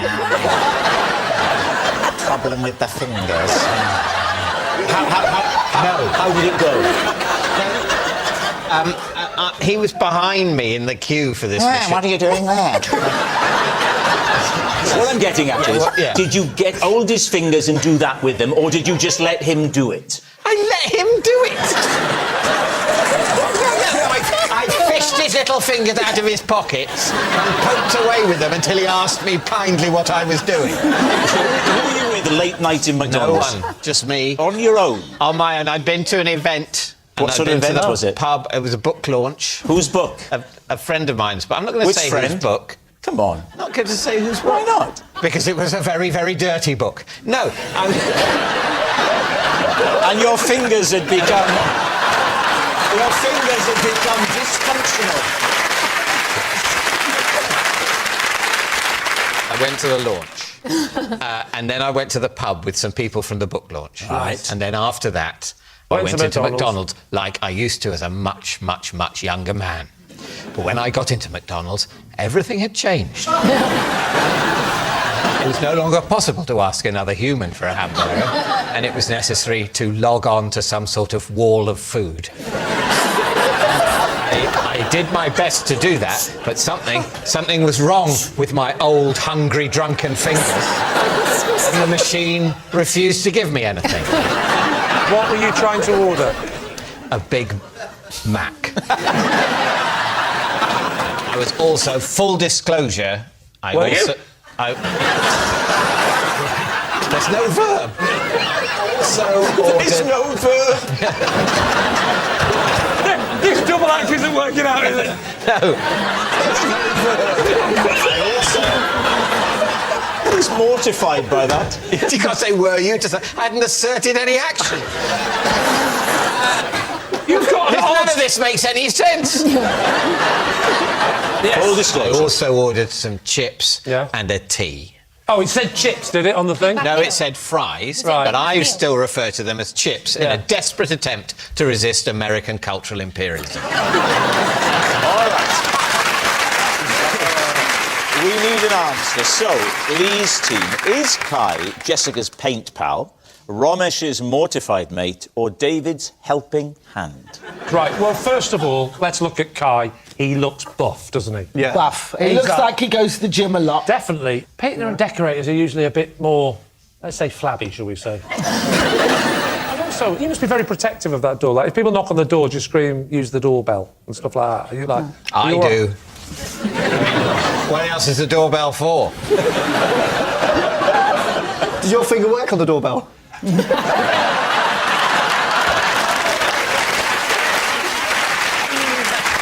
So what do you think then, Lee? Who are you going to say this? I'm going to go Romesh. You say Romesh? I'm thinking Romesh, yeah. He's the kind of comic that would talk about that stuff on a podcast, wouldn't he? And Tom Davis definitely would. So I think we'll go Romesh. Right. Kai, would you please reveal your true identity? I'm Kai, and Romesh discussed my private parts in the podcast.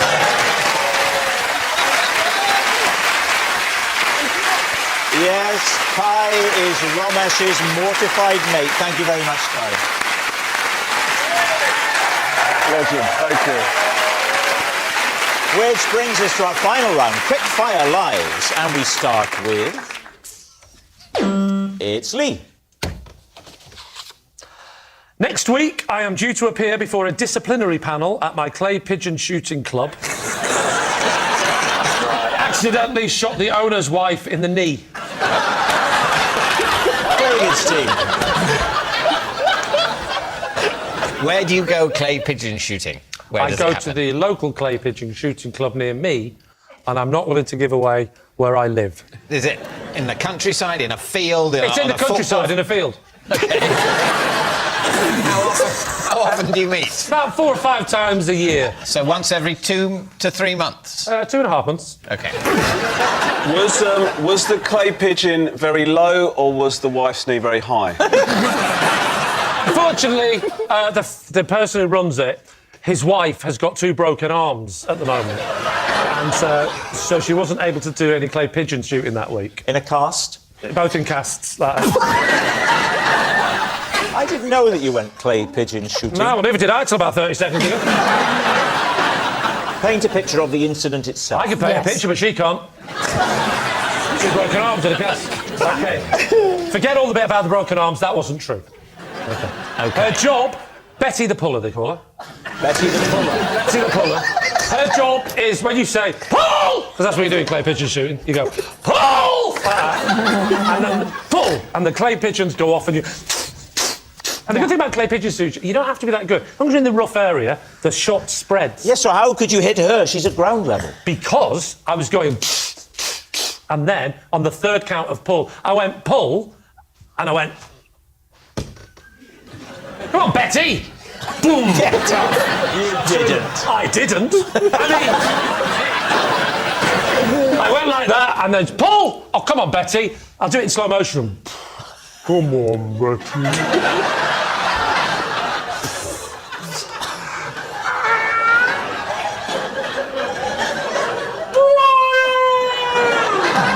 How many legs did she have? And then, how did Betty react? Oh, well, I tell you what, she hasn't pulled for a while. David, what are you thinking? Let's for a moment imagine that this is true. Is it about to? Is it... If this were true, is it something that Lee or the clay pigeon shooting community would be happy to have discussed in this forum? Ask me anything about clay pigeon shooting. Ask me. Bring it on. How long does it take? How long does it take? Yeah. Well, it takes as long as you want to do. I've been known to do up to 4 hours in one session. I've also been known to do less than 3 minutes because, and I don't know if I've mentioned You shot someone in the knee? I shot someone in the leg. How is Betty now? What state is Betty, she in? we laugh about it now. Right. In fact, I've really made her sort of come round to my way of thinking that it's just a humorous event. She's actually going to support me on the panel next week. But the husband is very much in the prosecution camp. The rest of the shot went right in his crotch. Do you know how I know that? Because there's nothing left of his tackle and he showed me a photograph.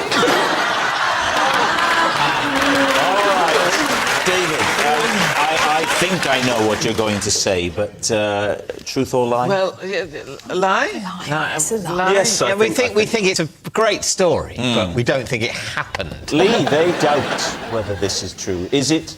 Well, I wasn't sure when I first read it. Do you know my memory nowadays? But actually, that one was a lie.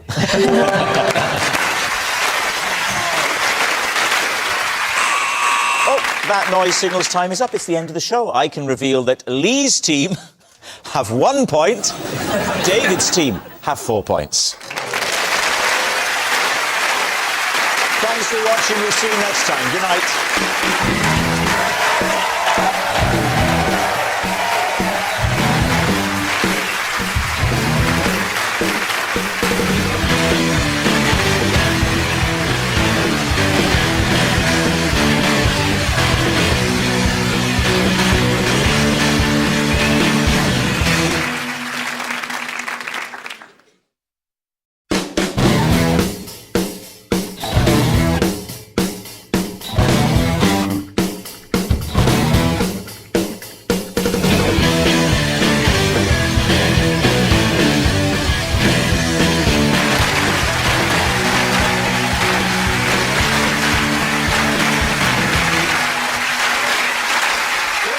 Welcome to Would I Lie to You, the show with barefaced lies and well-masked truths. On Lee Mack's team tonight, a dapper comedian who once performed at the Royal Variety Show. He was the only act who ever had to dress down to meet the Queen. It's Tom Allen. Hello. And an actress who starred in the sitcom Getting On about life in the NHS. It was so authentic, there was a 4-month waiting list to watch it. It's Vicky Pepperdine. And And on David Mitchell's team tonight, a comedian who appears on the MASH report. I love it. But then I love anything with MASH. It's Jeff Norcott. And a fashion designer and judge on the Great British Sewing Bee. I've had to warn her, no matter what she thinks of David's outfit, she can't vote him off. It's Esme Young. So we begin with round one, Home Truths, where our panellists read out a statement from the card in front of them. To make things harder, they've never seen the card before. They've no idea what they'll be faced with. It's up to the opposing team to sort the fact from the fiction. Tom, you're first up tonight. I have a folder on my laptop containing flattering photos of me that I have asked my family to give to the police should I ever go missing. David's team. So, how many in the range? I think at the moment, because I'm quite picky, it's around about 55 to 60. So that's a good range for the police to choose from. Yes, well, I wanted to give them options. Yeah. Where did you get this idea from, Tom? I think I just always, whenever I watch things like Crime Watch or the news, I always think to myself, I would hate to look like some of the people on there. The quality of the photograph? Yes, yes. More than the crimes? Oh, who cares? What sort of poses did you pull for these photos then, Tom? I think it's always good to look like you're smiling, isn't it? Because I think that would probably encourage more people to come and find me. So show us, have a look down 7 and give us pose number 1. So anything where I'm like... God, I'm surprised anyone would want to take you. What did you call the folder? Because it must have a name on your desktop. What did you call it? Well, I just call it emergency photos. That could mean something else, Tom, to be fair. My wife's out tonight, I'll need the emergency photos. Emergency photos for if the Wi-Fi goes down. I'm going to have to do this the old-fashioned way. Do you play around with filters and stuff? I mean, is there a sort of disappearance filter? So I look like I've got bunny ears or something? Yeah. Or sepia. You could do it sepia and then it would look like you disappeared hundreds of years ago. Well, what do you think, Jeff? I just hope this doesn't end up being chilling archive footage. You know what I mean? Well, some of the photographs you see on the news and stuff are so miserable, where people are like... I mean, when you've been be kidnapped, I don't think that's like the main thing that you'd be worried about. If you was in someone's cellar, handcuffed to a radiator, you'd be thinking, Jesus, hope they don't use Malaga 97 photos. Why would he need 53? Well, I suppose he wants to give the programme makers a range. How many outfits did you bring for this evening's recording, Tom? I brought 3 suits and I bought 5 shirts. OK, it's true. Blatantly true. Lots of... I came with none and found this in the bin. You think it's true? Yeah. Do you think it's true? You don't think it's true? No, I don't, actually. Oh, this puts me in an awkward position of having to think. My instinct is that it's a lie. All right. Tom, was it a lie or were you telling the truth? I can tell you, it was a lie. Yes, it's a lie. Tom doesn't have a folder of flattering photos in case he goes missing. Esme, you're next. Oh, right. I once spent a pleasant afternoon riding around topless on a motorbike. Please, team. Hang on. Where were you going on this motorbike? That is the last question I'd have thought. Wow. We've got different angles, me and you, haven't we? Indeed, yes. Who were you with? A friend. Was he riding in you at the back or the other way around? I beg your pardon? What was the man's name, Esme? It was, Phil. Phil. And what relationship were you to Phil? He was my boyfriend. So he was your boyfriend. When was this? I mean, just give us an approximation. Oh, decades ago. How many decades? Oh, no. No, what? Don't make us say that. All right, which century? The last century. Is that worse? Is that worse? Definitely worse. I'm not good at these things. What about... He's a very, very rude man. What's he he wearing?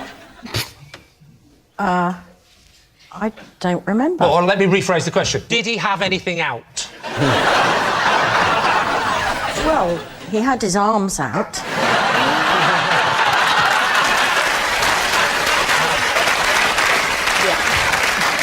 Can you first of all tell us why you decided to go to... Was it just because you were being devil-may-care? Well, I'd been sunbathing. Really? Right. In my knickers. Just your knickers? Well, no, actually, I had a scarf tied around my top. Oh, and then you Right. took that off on Yeah. the motorbike. That's very dangerous. Did it- oh, Could have got fly caught in the wheels.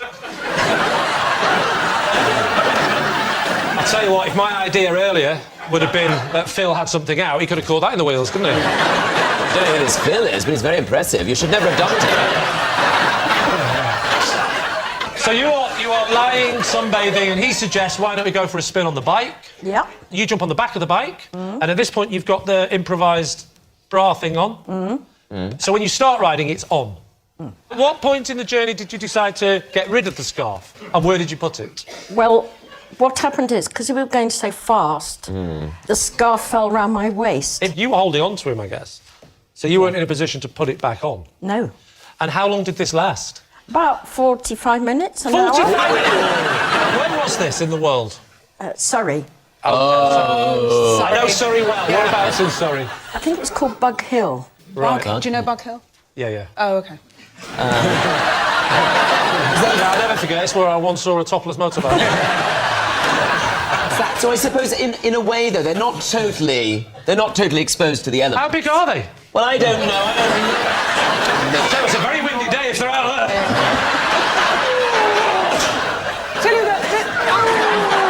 Very nice. You were doing the size of them. I wasn't going like... You were doing this? They weren't... I actually just... I don't know how big the scarf was. I don't know about these matters. What are you thinking, Vicky? I think it's true. You think it's true I as think well? she's a wild child. I really enjoyed it. It felt like an episode of Heartbeat. I'm going to go with my team. If both my team members say it's Well, it true. was my gut feeling. OK, so you're saying that it's true. OK. Esme, was it the truth or was it a lie? It was true. Our next round is called This Is Mine, where we bring on a mystery guest who has a close connection to one of our panellists. Now, this week, each of Lee's team will claim it's them that has the genuine connection to the guest. It's up to David's team to spot who is telling the truth. So please welcome this week's special guest, Eamon.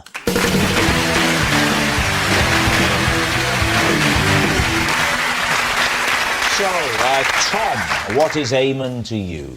This is Eamon, and after a night out on the tiles with me, he was unable to walk for 2 days.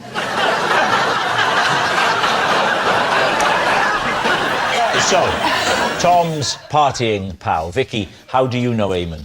This is my neighbour, Eamon, and for about a month, we each thought we were conversing with an owl, when in reality, we were each hooting at the other.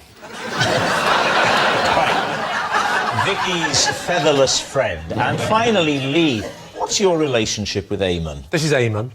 He caught me climbing out of the boot of my car after I'd smuggled myself into his safari park. David, where do you want to begin? Well, Tom. Yes? So what was it that happened to Eamon that stopped him walking for 2 days? None of your goddamn business. I was doing a gig. We went out. Describe the evening. We went to a nightclub and we got drunk and... Sorry, everybody. And I was actually thrown out of the nightclub when I tried to prop myself up on a rope barrier and fell on the floor. Well, hang on a minute, Tom. Yes. You've done a gig Yes. where you're compos mentis, you're sober, Completely. you're being your wonderful, glittering self, you're Yes. entertaining literally dozens of people. And then you go out with your friend Eamon, Yes. laughing Eamon there. What does he do? He's a photographer. A photographer. Does he take photos of you for your desktop file?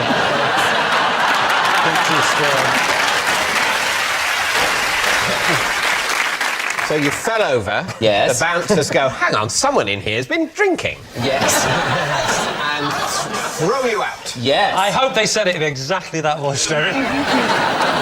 So then, Eamon, being my friend, took me back to my hotel, but I could not remember what room I was in, and so he had to put me in the lift. He went up to each floor to see if the key would work on any of the doors on that floor. So Eamon went off to try the doors. He didn't want to leave me in the lift in case the lift door closed and I went to another floor and he never saw me again. So he draped me across the threshold of the lift. Yes. Yeah. So the doors were constantly opening and closing across my head. How many floors did he check? I think it wasn't a huge one, but it was probably about 6 floors high. 6 floors. And on 6 separate occasions, the lift doors are banging on your head. Several times on each floor. And at that point, he realised I was actually staying not in the main part of the hotel, but in an annex next to it, which had no lift, and so he had no choice but to drag me to my room. And where all he this opened the door lugging and dragging and left him unable to walk. Did his back in Right. and left him unable I'm to walk for 2 surprised days. you could walk after all that. I'm a very resilient person, Esme. Who would you like to question next? OK, so, Vicky. Just remind us what it was that you said, Vicky. This is my neighbour Eamon, and for a month we both thought we were conversing with an owl when in fact we were just hooting at each other. Could you show us a hoot? That's rich coming from you.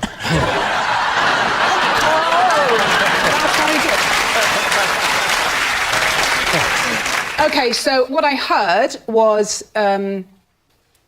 woo. That's a ghost. And I went, because I'm quite keen on owls, and I went... What's that? It's a mouse. No, it's the call and response of the tawny owl. Is it? And you thought, we must welcome the tawny owl. Yeah, this owl gonna be lonely. Yeah. Unless I let it know that it has a friend. Do you realise that what you're doing, strictly speaking, is grooming? Because you're not an owl. You're pretending to be an owl under false pretenses to... Catfishing. I hadn't really thought that it was owl fishing. So. OK, Yes. what happened next? Cut to, a few nights later, I am going to the back door, and I go and I think, well, I wonder if that owl is out there. So I go...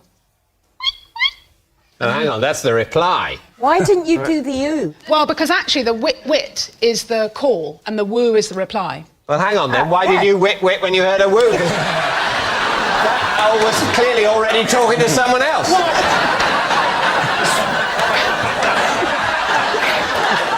Finally, there's an owl in the area and you just interrupt. Then how did you find out he wasn't the owl?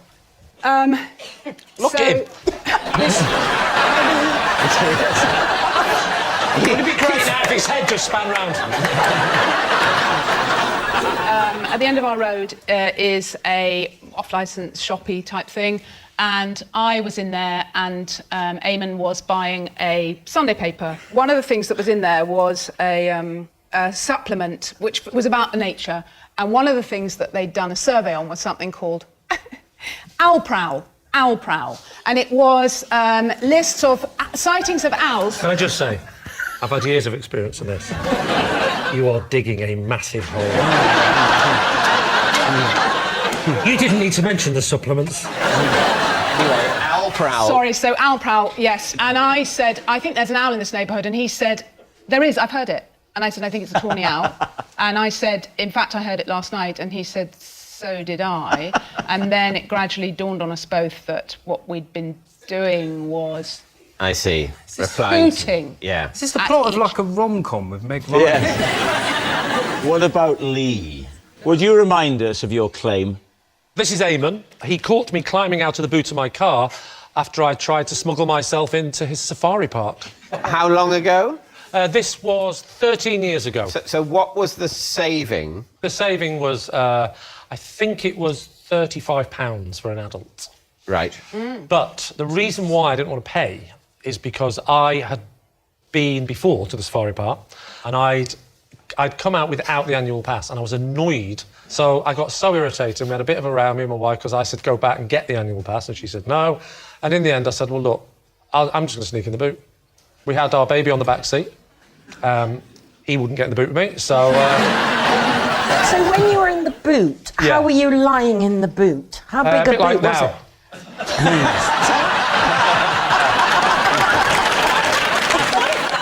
How were you found, Lee? The plan was that The plan was to just get driven in. Yes. So what happened? I said to my wife, is once we're in, pull over when it's safe, and she stopped. But the reason she stopped, I thought because we were safe, but no, it wasn't because she was safe. It was because a load of monkeys were crossing the road. So she stopped to let these monkeys cross. I think it's now safe to get out. We've got a safety latch in the boot. I think I got out. You let yourself out of a boot? Well, there's a little latch on... No, there's not. There is. Is Safety there? latch. There has been since 2013. Can I ask you All something? boots have to be fitted with an inner safety latch. But this was 13 years ago, not 2013. Exactly. So luckily, I had an advanced model. I had the prototype. The first car on the market to have a boot latch inside it. You get out... Do you not remember the advert? Sick of your boot only opening from the outside? No longer. With the new Skoda internal boot latch. 6.4. No, so Eamon, who is working at the safari park... As what? He was the ranger, and his job was to make sure people... What sort of equipment did he have? Oh, he had it all. He had a big net. Pith helmet. No, he had a big net. He had a gun. He had a thing over his thing with lots of little darts in. Yeah. He had safari jacket on. He had a snooker cue, a tennis racket, a banjo. And he spotted you climbing out of the boot. Correct. What were the monkeys doing as you got out of the boot? Did they just go on with their business, luckily, or did the they first throw... thing they did was they removed the dead zebra that was lying on the floor. And that's what they were using to cross. It's confusing when the zebra just dies. Everyone just walks across. And your wife must have been alarmed. No, that's just the car. And so I get out the boot, there's mayhem, he comes over, what are you doing? Get in the car! And then he does something to the monkeys, which is like he waves something and they run. He just goes, and they go, and they run. I'm just retelling the plot of Jumanji. The monkeys have gone. The monkeys are gone because he waved the anti-monkey stick. Can you remember what it looked like, this anti-monkey stick? Yeah, I remember it being very bright. I remember it being like a light, a very long light, like lightsaber, like Star Wars. Like a lightsaber. You have a lightsaber. This is a job not for the net or the dart gun, but the lightsaber. Right, he started doing that. I think this was a lie, but I think Lee is starting to believe it on some level. He's so far into it. What happens then? So then he's telling me off. First of all, get in the car. Safety first. Yeah. So Does he get in the car with you? He gets in the car. to Now tell he you starts off? telling me off through the window. Now I can't open the window, which I tried to do politely. He went, close your window. So he went, oh, you're doing that? Can't hear you. He said, keep the window closed. You're not opening the window. I said, I can't hear you. Don't open the window. I said, I can't hear you. Don't open the window. And then eventually thought it'd be easy to just get in. Difficult for him to get in with all his equipment. And the baby in the baby seat in the back seat. He gets just past the baby. He sits in between the baby. There's the baby. There's me. And there's baby. So you're in the back as well. You didn't get in the front. I didn't get in the front because I just panicked. He said, get in the car now. I just got in the first door I saw. Okay. And I had to climb over the baby, then he had to climb over the baby. Shut both the doors. Your wife's in the front, and in the back are you, Eamon, the baby, the net, the lightsaber, and the dart gun. Correct. You all right? Oh, look, he's crying at the memory of it. It's bringing back tears, isn't it? Do you know what I mean? How does this come to a conclusion, Lee? Well, so he looked at me and he said, is there any reason you've made me come in here with all this paraphernalia? What kind of idiot would get out the back of it? Are you trying to sneak in and not pay? I said, well, the thing is, stop laughing. I said, the thing, at least comb your beard up so it covers your mouth. And my wife said, don't talk to me like that. And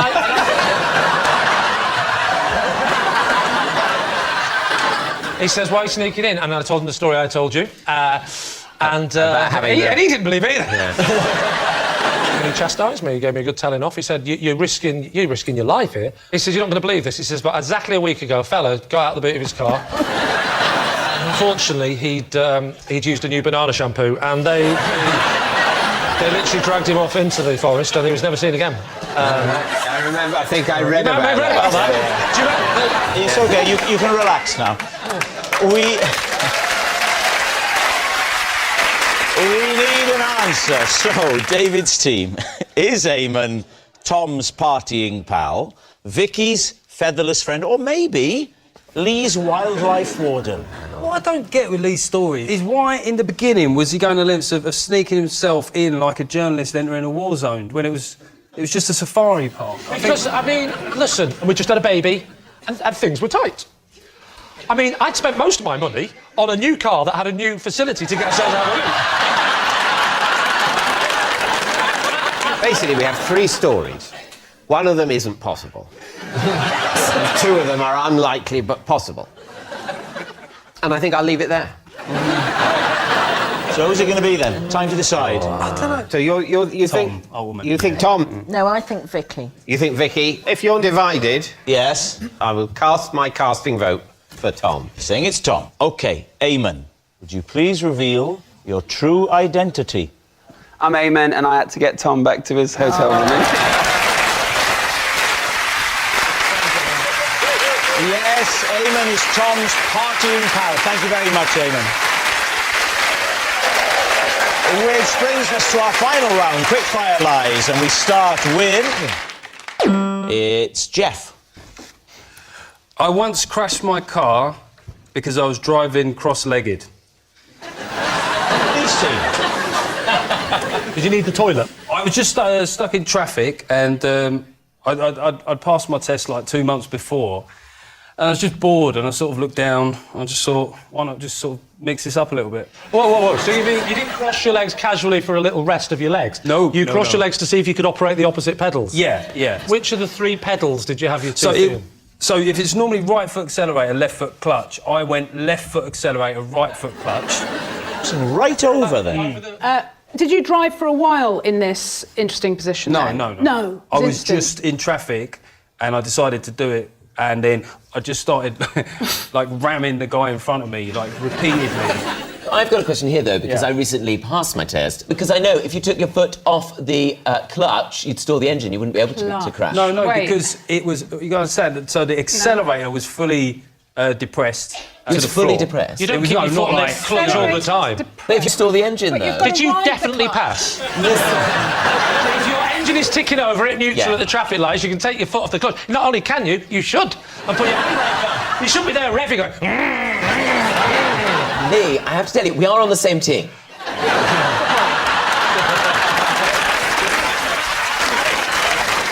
You said you were repeatedly ramming stoved in. Well, how did that happen? Well, because I just froze. Did you get out of the car? No, I took the keys out, threw them out the window. You right? did? I did do that. Why did you do that? I didn't know how else to stop what was happening. Oh, I see. You know what you could have done? Yeah. You could have uncrossed your legs. What's that? So did he come over to the car window? Yeah. The problem was he asked me what had happened because he felt like he was essentially under attack. Right? It's not just a shunt, is it? This is a repeated kind of like... So what did he say? I explained, and he said to me, well, no one would be that stupid. And I was like, well, you're wrong, I was. Did you get out and get the keys? And did you know where the keys were? I recovered the keys, yeah. Where from? Well, from where I'd thrown them to. Yeah, that's what I'm trying to find out. Where were they? Well, because in the UK we drive on the right, so I... No, we don't. We drive... No, to be fair, you cross your legs, I suppose you go the opposite way. What are you thinking? I think I'm going to say true. Tom, you think it's... Barefaced lie. Time to decide, Lee. I'm going to say that I think it's a lie. So you're going with lie. Two against one. Jeff, were you telling the truth or were you telling a lie? That was true. No! Yes, it's true. Jeff did crash his car because he was driving cross-legged. Next, it's David. Hello. I once got so drunk, I whipped out my laptop, thought, what the hell, and ordered myself a Latin phrase book. Lee's team. What sort of... But a Latin phrase book feels like quite an unusual thing. When would you use a Latin phrase? It's actually, strictly, it's called a Latin primer. Oh. And But it is a book of Latin phrases and Latin grammar. But nothing had happened in the previous years where this was a problem. You were fine without your Latin. Well, I had a very awkward dinner with a centurion, but.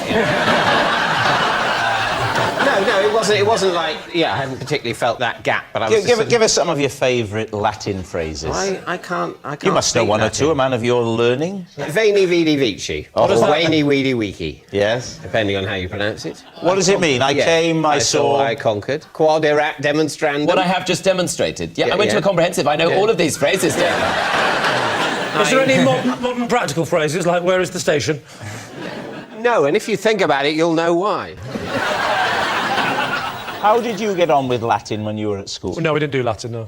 You'd need a primer, wouldn't you? You'd need a phrase. We had loads of that in the shed. Tom, what are you thinking? The idea of buying a textbook for a language that is no longer spoken for somebody who works in an environment where that language isn't used, which was taught to him at school several years ago, that he had to get drunk to buy, is exactly the sort of thing that David Mitchell would do. You're going to say it's true, Lee?